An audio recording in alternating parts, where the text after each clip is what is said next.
નમસ્તે, મારું નામ ડોક્ટર શિવમ પંડ્યા છે.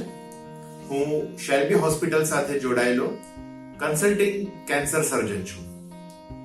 હવે આપણે વાત કરીએ છીએ કેન્સરને કેવી રીતે કેન્સરથી બચી શકાય અને કેન્સરને કેવી રીતે રોકી શકાય. તો ઘણી વખત પેશન્ટ્સ અમને પૂછે છે કે સાહેબ, કેન્સરથી બચી શકાય છે? 100% પૂરી રીતથી કેન્સરથી બચવું જો શક્ય તો નથી, પણ તમે ઘણા હદ સુધી કેન્સરને રોકી શકો છો.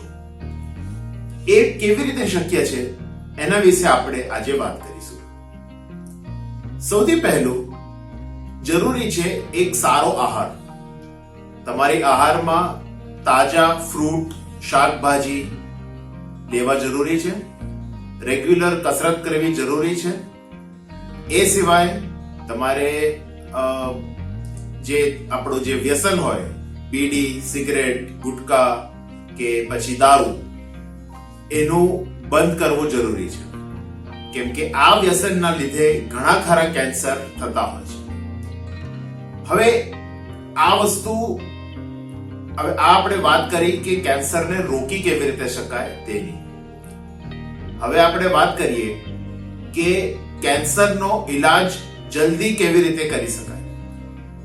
જો તમને કોઈ પણ જગ્યાએ ગાંઠ લાગે, મોઢામાં ચાંદો કે જેમાં રૂજ નથી આવતી, કાં પછી ગળામાં ગાંઠ હોય કે કોઈ પણ એવું ચાંદો કે જે રૂજ નથી આવતી આખા શરીરમાં, કે કશે બી તમને ગાંઠ લાગે, લોહીની ઉલટી થવી કે પછી ઝાડામાંથી લોહી થવું, આમાંથી કાંઈ બી જો તમને થતું હોય તો આ કેન્સરના લક્ષણ છે.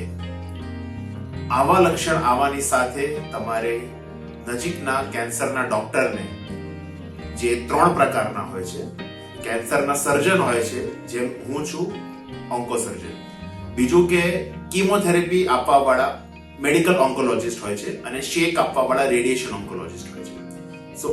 આમાંથી કોઈ બી ડોક્ટરને બતાવવું અને એનો ઈલાજ શરૂ કરાવવો. અર્લી સ્ટેજમાં ડિટેક્ટ થયેલા કેન્સરનો ઈલાજ શક્ય છે અને કેન્સર ત્યાંથી મટી શકે છે. એક વસ્તુ યાદ રાખો મિત્રો, કેન્સર એટલે કેન્સર નહીં. કેન્સરની સામે લડી શકાય છે અને કેન્સરને જીતી શકાય છે.